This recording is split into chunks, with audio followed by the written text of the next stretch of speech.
Assalamualaikum warahmatullahi wabarakatuh. Perkenalkan, saya Rizka Lapiani Huki dari jurusan Ilmu Komunikasi Unikom, konsentrasi Humas. Di sini saya akan mempresentasikan atau menjawab soal-soal dari mata kuliah Komunikasi Pembangunan guna memenuhi tugas ujian akhir semester saya yang ditugaskan oleh Bapak Yudi Irfan Daniel, SOSI MAG selaku dosen dari mata kuliah Komunikasi dan Pembangunan. Baik, langsung saja di sini saya akan menjawab soal yang pertama, yakni saya ditugaskan untuk menjelaskan atau mempresentasikan tugas kelompok yang sudah saya presentasikan kemarin atau mereview ulang mengenai komunikasi dan pembangunan. Komunikasi mempunyai peran penting bagi pembangunan. Secara sederhana, pembangunan merupakan perubahan yang sangat berguna untuk menuju suatu sistem sosial dan ekonomi yang diputuskan atas kehendak suatu bangsa. Gerak pembangunannya melibatkan sub-sub sistem antara lain sistem komunikasi dan sistem informasi. Contohnya, komunikasi pembangunan tidak harus selalu dilakukan oleh pemerintah. Kita pun sebagai mahasiswa melakukan suatu komunikasi pembangunan dengan tujuan untuk membangun rakyat Indonesia atau membangun negara Indonesia menjadi lebih baik lagi dengan cara kita menuntut ilmu atau berkuliah di salah satu kampus, begitu ya analoginya. Mengapa demikian? Karena dengan kita bersekolah atau menempuh jenjang perguruan tinggi, kita akan membantu sumber daya manusia di Indonesia ini lebih berkualitas lagi dan lebih berpendidikan lagi. Nah, nantinya akan berimbas kepada pembangunan ekonomi dan sistem sosial atau sistem pemerintahan di Indonesia ini. Selanjutnya lanjut ke nomor 2, namun sebelumnya saya memohon maaf jika dalam posisi kamera tidak sesuai dengan posisi pertama karena tadi mati lampu, jadi saya harus memposisikan ulang kamera saya ketika lampu sudah menyala. Mohon maaf, ini penting tidak penting tapi ditakutkan mengganggu Bapak dosen atau para audiens yang menonton saya.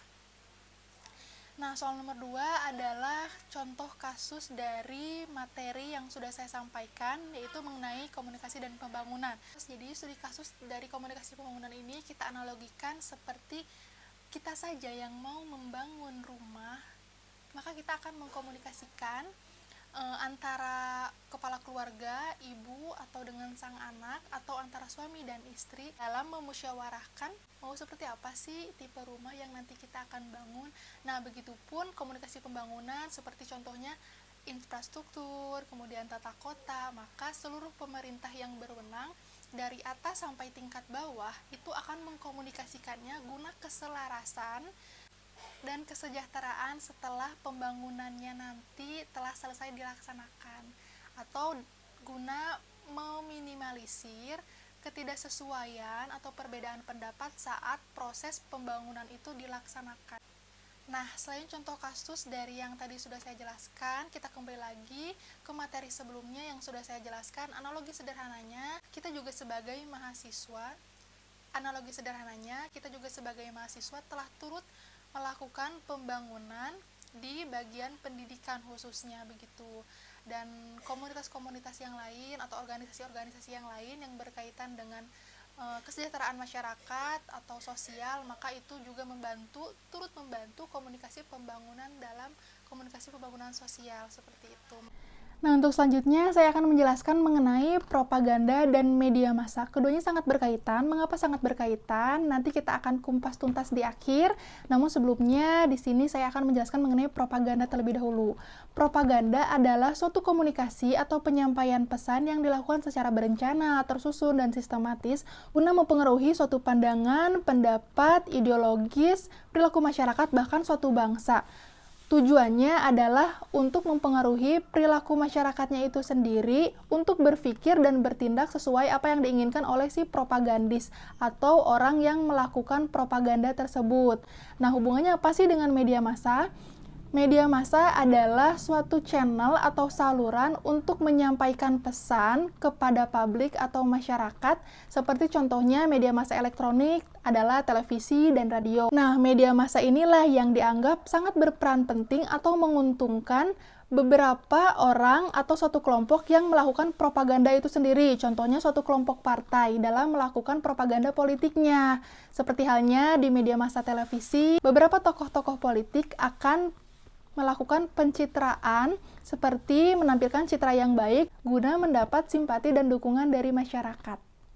Ya, soal selanjutnya yakni sebutkan dan jelaskan dua teknik propaganda. Di sini saya akan menjelaskan yang pertama teknik Feyerabend.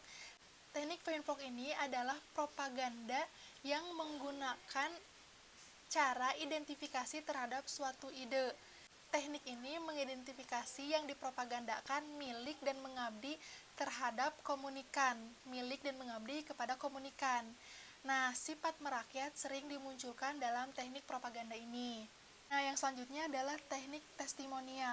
Teknik testimonial ini berisi perkataan manusia yang dihormati ataupun dibenci bahwa ide, program, ataupun produk adalah baik atau buruk. Propaganda ini sering digunakan dalam kegiatan komersial, meskipun dalam kegiatan politik juga bisa digunakan.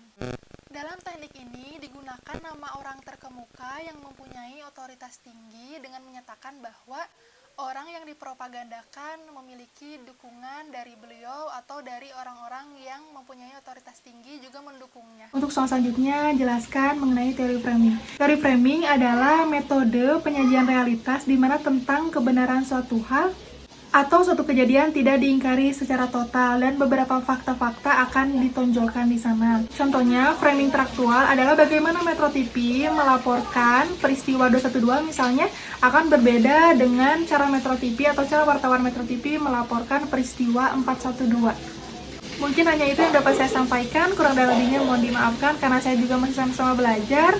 Saya Rizka Penhuki, pamit undur diri. Wassalamualaikum warahmatullahi wabarakatuh.